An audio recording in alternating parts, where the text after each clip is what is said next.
Assalamualaikum warahmatullahi wabarakatuh. Kami dari kumpulan 2 untuk subjek Ilmu Wahyu dan Sains kod MPU 33012 akan menerangkan sedikit sebanyak berkaitan konsep makanan halal dalam Islam. Objektif bagi video ini adalah kami akan mengenal pasti sumber-sumber makanan halal menurut Islam, menerangkan kepentingan mengambil makanan halal di dalam Islam dan akhir sekali, menyatakan hukum tentang pencampuran minuman air halal dan haram dalam satu peti sejuk.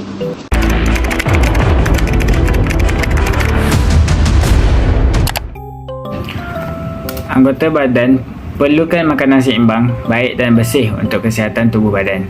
Mengikut kajian sains, makanan halal telah terbukti bersih dan baik untuk kesihatan. Ini dilihat daripada kaedah penyembelihan Islam.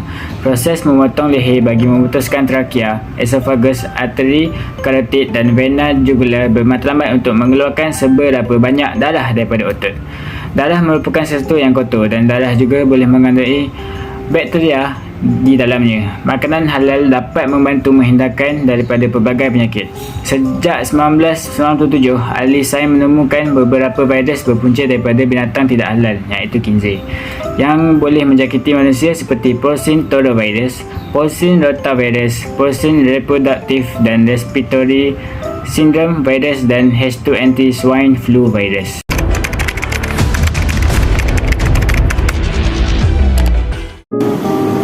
Konsep makanan halal berdasarkan Al-Quran dan Hadis. A'udzubillahi minasyaitanirrajim. Ya ayyuhalladzina amanu kulu min tayyibati ma razaqnakum washkuru lillahi in kuntum iyyahu ta'budun. Maksudnya, wahai orang-orang yang beriman, makanlah dari segala yang baik yang kami rezekikan kepada kamu, dan bersyukurlah kepada Allah SWT jika betul kamu hanya beribadah kepadanya. Surah Al-Baqarah ayat 173. Menurut pendapat sahabat Sa'id bin Zubair, beliau mengatakan bahawa dalam suasana darurah kita dibenarkan membawa bekalan makanan yang haram untuk kita mendapat makanan yang halal. Dan jika kita telah menjumpai makanan yang halal tersebut, maka buanglah bekalan makanan yang haram itu. Berdasarkan hadis pula, Nabi SAW pernah meriwayatkan daripada Salman Al-Farisi, katanya Rasulullah SAW pernah ditanya mengenai hukum minyak sapi, keju dan kedai liar. Lalu baginda Rasulullah SAW menjawab, Al-halalu ma ahalallahu fi kitabi wal haramu ma haramallahu fi kitabi wa ma sakata anhu fahuwa mimma afulahu. Maksudnya, yang halal itu sesuatu yang dihalalkan Allah SWT dalam kitabnya, yang haram itu sesuatu yang diharamkan Allah dalam kitabnya, dan mana-mana yang didiamkannya sahaja, maka ianya termasuk apa yang dimaafkan buat kamu. Hadis riwayat Tirmizi dan Ibnu Majah.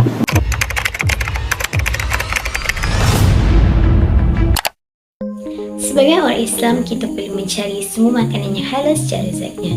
Apa yang dimaksudkan dengan halal zatnya? Ia bermaksud makanan itu telah ditetapkan kehalalannya di dalam Al-Quran dan Hadis. Semua makanan boleh dibahagikan kepada 3 bahagian. Yang pertama, semua haiwan darat adalah halal dimakan kecuali haiwan yang disembelih tidak mengikut syarak. Khinzir, anjing, haiwan yang membunuh seperti harimau, haiwan yang diperintahkan dibunuh seperti ular, haiwan yang dilarang dibunuh seperti semut. Manakala semua haiwan akuatik pula adalah halal dimakan, melainkan haiwan yang hidup di 2 alam. Yang kedua, segala tumbuhan halal dimakan selagi mana tidak beracun, memabukkan serta membahayakan kesihatan manusia. Yang ketiga, semua bahan galian adalah halal sekiranya tidak memudaratkan dan bukan najis. Contoh, garam. Bagaimanakah caranya untuk kita memperoleh makanan halal? Yang pertama, sebagai Muslim, kita perlulah memilih makanan dan minuman yang jauh dari unsur haram. Sekiranya berada di tempat majoriti kaum Muslim, pilihlah menu makanan sama ada ikan maupun ayam. Yang kedua, biasakan diri untuk membaca komposisi bahan pada bungkusan kerana kita akan mengetahui isi kandungan sesuatu bahan dengan lebih mudah. Yang ketiga, pilihlah tempat makan atau bungkusan makanan dengan logo halal kerana sudah dijamin halal dan lebih diyakini.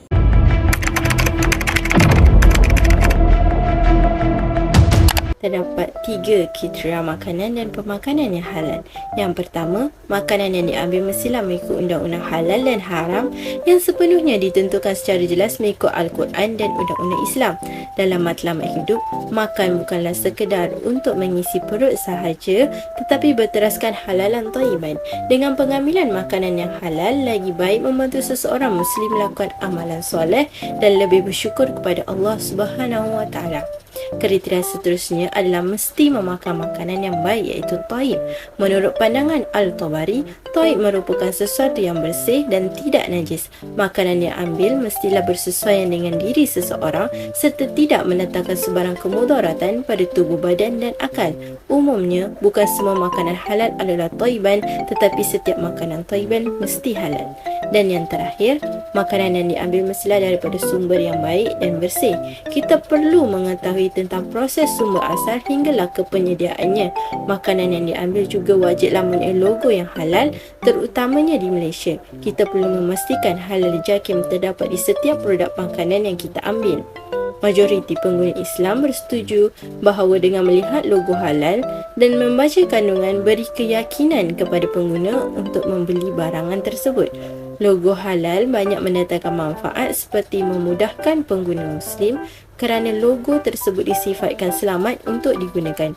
Selain itu, makanan juga tidak boleh mengandungi unsur syubhah, iaitu mengandungi keraguan dari segi penyediaan, pemprosesan atau bahan-bahannya.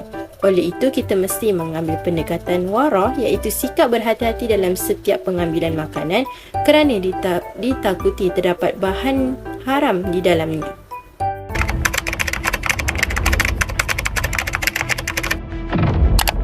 Antara kesan-kesan buruk daripada pengambilan makanan dan minuman yang haram yang telah disebut oleh para ulama adalah: yang pertama, daging mereka akan dibakar di dalam neraka. Sabda Rasulullah SAW, tiap-tiap daging yang tumbuh daripada benda yang haram, maka neraka lebih utama untuknya. Yang kedua, hilang keberkatan hidup. Makanan dan minuman yang haram akan menghilangkan keberkatan hidup dan juga harta benda meskipun perolehannya baik, namun tidak akan kekal selamanya. Jiwa mereka akan gelisah, tidak bahagia dan hidup mereka akan penuh dengan masalah. Yang ketiga, hati akan menjadi keras. Imam Ahmad pernah ditanya bagaimana cara untuk melembutkan hati. Beliau menjawab dengan memakan makanan yang halal. Hati merupakan salah satu anggota dalaman yang sangat penting. Baik atau rosak anggota zahir berpunca dari hati. Sebagaimana sabdanya, ketahuilah bahawa dalam tubuh badan terdapat seketul daging yang apabila baik, nescaya baiklah seluruh tubuh badan, dan apabila rosak, nescaya rosaklah seluruh tubuh badan. Ketahuilah bahawa itu adalah hati.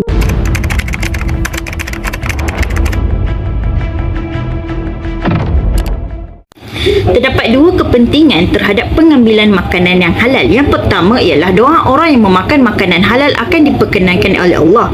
Berdasarkan maksud sebahagian hadis Abu Hurairah bahawa Rasulullah SAW bersabda, kemudian ia menyambut seorang lelaki yang jauh perjalanannya, yang rambutnya berkusut masai, mukanya berdebu, yang menadah tangan ke langit sambil berdoa, ya Tuhanku, padahal makanannya haram, minumannya haram, pakaiannya haram dan makanan yang diberikan juga haram, maka bagaimanakah doanya diperkenankan?